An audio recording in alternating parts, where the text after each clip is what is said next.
¿Qué haces aquí, Elías? 4 palabras encerradas entre signos de preguntas. Y esta frase y esta pregunta la hace Dios 2 veces al profeta Elías en Primera Reyes 19, que va a ser el capítulo que van a estudiar. Gracias por dejar ser parte de este estudio. Y déjame ponerle un título a este bosquejo y poner en el plano principal a Dios. Por eso decir, un hombre ordinario en manos del Dios extraordinario. Y dividir este capítulo en 4 partes. En primer lugar, ver el Dios que cumple. En segundo lugar, ver el Dios que cuida.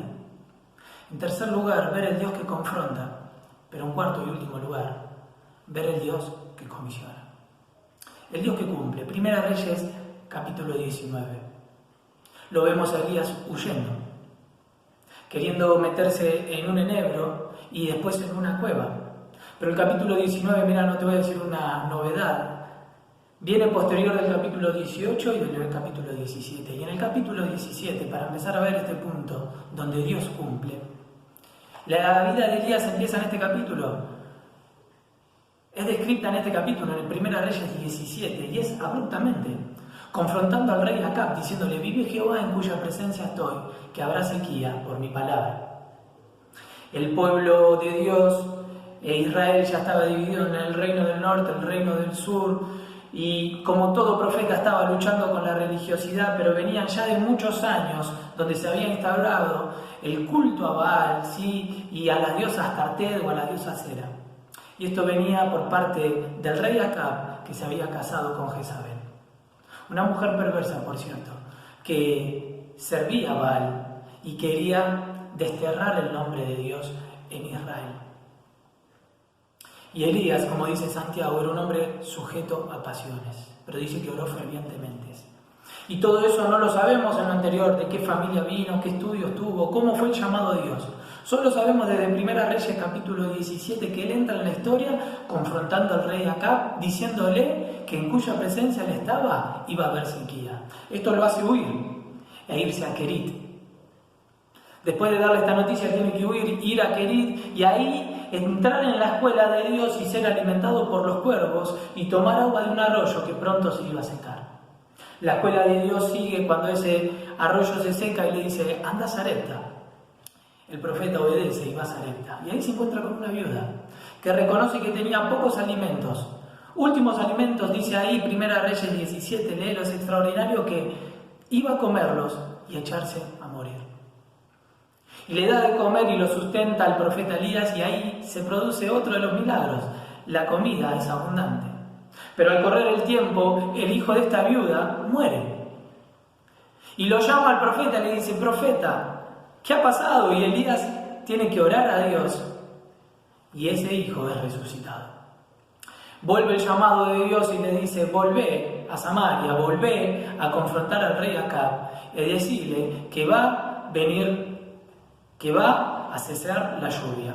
Y esto lo encontramos en Primera Reyes 18, donde muchos lo titulan la guerra de los dioses. Sabemos que solo hay un Dios, el Dios verdadero.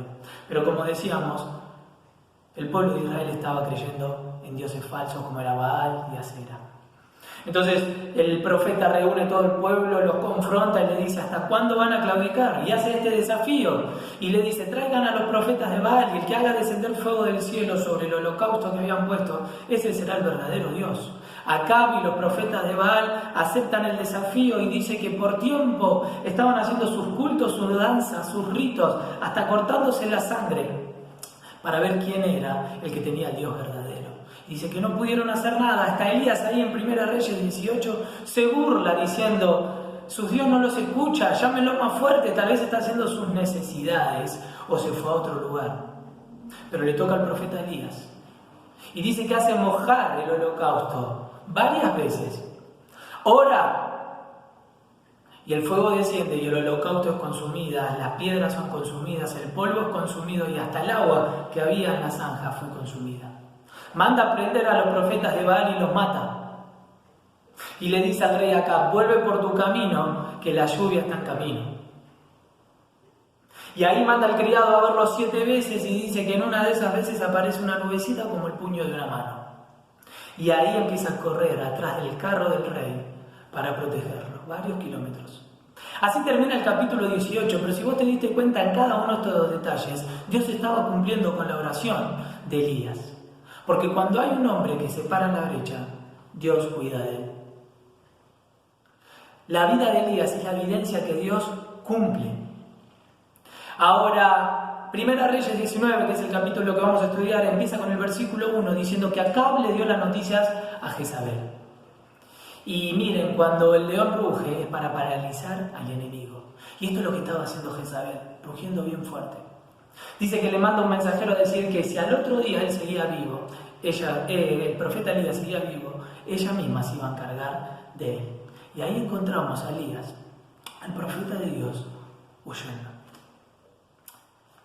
Es un pasaje que tal vez a muchos nos ha servido, pero cuando encontramos la respuesta en Santiago, cuando habla de Elías, dice que Elías era un hombre sujeto a pasiones como las nuestras. Y oró y vino la lluvia, pero él tal vez estaba pensando en el arrepentimiento que iba a haber en el pueblo, en el rey Acab y en la reina Jezabel, y que iban a destruir los dioses de Baal, y que él ahora se iba a poder sentar en la mesa como lo hacían los dos dioses de Baal, los profetas de Baal. Pero no es así, sino que la perversa de Jezabel lo manda a matar. Y ahí es cuando él huye. Pero en segundo lugar, no solo ver el Dios que cumple, sino ver el Dios que cuida. 4 llamados de atención tiene Elías en el capítulo 19. Ustedes lo van a estudiar. 2 son por un ángel y 2 son por el mismo Dios, que le hace esta pregunta que habíamos dicho. Pero Dios no le responde con la petición que le había dado Elías. Elías, cuando se tira al enebro, dice que es confrontado por el ángel, mejor dicho, confortado por el ángel, dándole comida, dándole bebida, y él dice esta frase: me quiero morir, como otros hombres de Dios han llegado a esa conclusión. Yo no soy mejores que mis padres. Y ahí viene el llamado de Dios, utilizando un ángel en su propia presencia, tratando de confortarlo en sus energías y en su parte espiritual. Le dice: durmió, dormí. El ángel lo toca y le dice: comé, bebé, y se volvió a dormir. Tal vez cansado del fracaso ante la falta de conversión de Jezabel y de Acab, tal vez del cansancio de la huida que había hecho 160 kilómetros hacia el sur, y tiene este deseo de muerte, pero el Señor lo tiene que confrontar en sus energías, pero también en lo espiritual. Porque primera vez el ángel le dice: come, bebe, se echa a dormir, y en la segunda que come ya camina 40 días Elías, y 40 noches, y ahí es donde cae, después del enebro, en la cueva.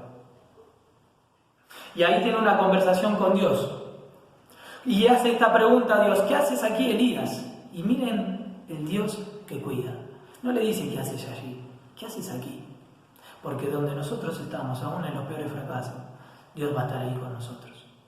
El Dios que cuida. Y ahí le tiene que decir: he tenido un vivo celo, mucho celo, porque yo solo hice lo correcto. Los hijos de Israel abandonaron tu pacto. Y estaba diciendo verdades. Buscan mi vida para matarme. Pero en una de estas frases es ahí donde el Señor le quiere cambiar la perspectiva. Y le dice: he quedado yo solo. Y eso lo vamos a ver más adelante, que no era así. Ahora, ¿qué aprendemos en este punto de que Dios cuida? ¿Qué aprendizajes nos deja la huida de Elías en la cueva? Bueno, en primer lugar, que tenemos que tener cuidado con el agotamiento. Elías venía de estar agotado. Pero en segundo lugar, tener cuidado con la autocomiseración. Con la autocomiseración. Dice: ¿no soy yo mejor que mis padres? ¿Quién le había dicho que tenía que ser mejores que sus padres? Esta autocomiseración y autocompasión nos lleva a tener miedo, a tener temores, pero en último lugar, tener cuidado con el aislamiento. Dice que ya había dejado su criado. Por eso la huida de Elías a la cueva también nos puede enseñar que Dios es un Dios que cuida, pero que también tenemos que tener cuidado con el agotamiento, con el alejamiento, con el aislamiento y con la autocompasión. Pero en tercer lugar, vamos a ver el Dios que confronta. Porque no solo vemos en este capítulo el Dios que cuida, siempre teniendo cuidado de Elías y teniendo cuidado a cada uno de sus hijos, sino que es un Dios que cumple, pero que también es un Dios que confronta. Y lo confronta con su visión. Miren, cuando engrandecemos el peligro, Cuando engrandecemos el peligro es cuando nos excluimos de su presencia. Mejor dicho, vamos a decirlo al revés, cuando nos excluimos de su presencia, queremos huir, es cuando engrandecemos el peligro. Y esto es lo que le estaba pasando a Elías. Y Dios le tiene que decir: Elías, estoy con vos. Ponete en el monte delante del Señor. Lo tiene que sacar de la cueva. ¿Y cuántas veces Dios lo tiene que sacar del lugar de comodidad o de las cuevas que estamos? Y decirle: yo puedo hacer grandes cosas. Y ahí hace que vaya un viento, un terremoto, un fuego, y que Elías entienda que en la última demostración de poder, en el silbo apacible, allí estaba Dios. Dios le quería decir: no necesariamente las grandes cosas, Elías, producen los resultados que vos esperás. Mi obra también es de formas imperceptibles. Mi obra puede ser un susurro de una brisa apacible. Por lo general, Dios actúa ahí, Elías, y nos dice a cada uno de nosotros. No es con lo espectacular, Elías, sino con mi sutil voz de gracia. Lo del Carmelo fue semejante, Elías, pero no siempre puedo obrar así. Y Elías tenía que ser confrontado en su visión, como hemos visto, en su parte espiritual. Pero en último lugar, déjame mostrarte en este capítulo que es un Dios que comisiona. Ahí al final del capítulo vamos a ver que Dios le tiene que mostrar tres cosas: un sucesor, un siervo y sus seguidores. Porque cuando Elías sale de la cueva, después de la primera pregunta que haces aquí, lo lleva al borde de la cueva, que salga al monte, y hace estas 4 demostraciones de poder y se da cuenta. Ahí viene el llamado de Dios que lo comisiona. Y le tiene que decir: mira, anda, sigue por tu camino, desciende tu camino, vuelve a andar, porque hay un sucesor que va a ser Elías. Él te sustituirá, Él te va a sustituir. No he acabado con el pueblo, déjamelo a mí. Pero en segundo lugar, no solo le va a mencionar el sucesor, sino le va a mencionar que hay siervos. El siervo de Asiria, un rey, Hazael, e Israel tendrá a Jehú, y ambos llevarán a cabo mi juicio contra los profetas de Baal. Elías, no estás solo. Tenés un sucesor, tenés siervos, pero en último lugar, tenés seguidores. Tenés seguidores. Hay 7.000 personas que le fueron leales a Dios y que no arrodillaron sus rodillas ante el Dios Baal. Ni lo besaron, dice en 1 Reyes 19. Y termina ahí, no nos vamos a entrar tanto en ese detalle, solo mencionar cuando hace el llamado a Eliseo, su sucesor. Es el Dios que comisiona. Pero antes nos tiene que confrontar, antes de mostrarnos su cuidado, pero también mostrarnos que es un Dios que cumple. Y me encanta ver este personaje, porque nos vemos reflejados, como dice Santiago. Elías era un hombre sujeto a pasiones como la nuestra. Queridos chicos, llévate esto, que Elías era un hombre común y corriente. A veces vemos a los hombres como extraordinarios, como estos grandes hombres de fe que lo fueron, pero los ponemos ahí arriba. Y Santiago nos dice: era un hombre que después de un triunfo tan grande, puede caer en una cueva. Y la conclusión es esta: Elías estaba con Dios y Dios estaba con Elías. Termino con una frase de un misionero, James Gilmour, un misionero de Mongolia. Dice: ¿no confiamos hoy demasiado en el brazo de la carne? ¿No pueden ser hechas las mismas maravillas que en el tiempo antiguo? ¿No están hoy los ojos del Señor recorriendo la tierra para mostrar su poder a quienes ponen su confianza en Él? Y termina con esta pregunta que es lapidaria: ¿dónde está el Dios de Elías? Y termina con una respuesta: pues está esperando un Elías que lo llame. Nuestra oración, la oración de sus líderes, es que al repasar esta historia y al orar por ustedes y por cada uno de nosotros, podamos ser ese Elías. Te quiero llevar esperanza. Elías era un hombre que tenía esas victorias, pero que cae en este capítulo que van a estudiar en una cueva.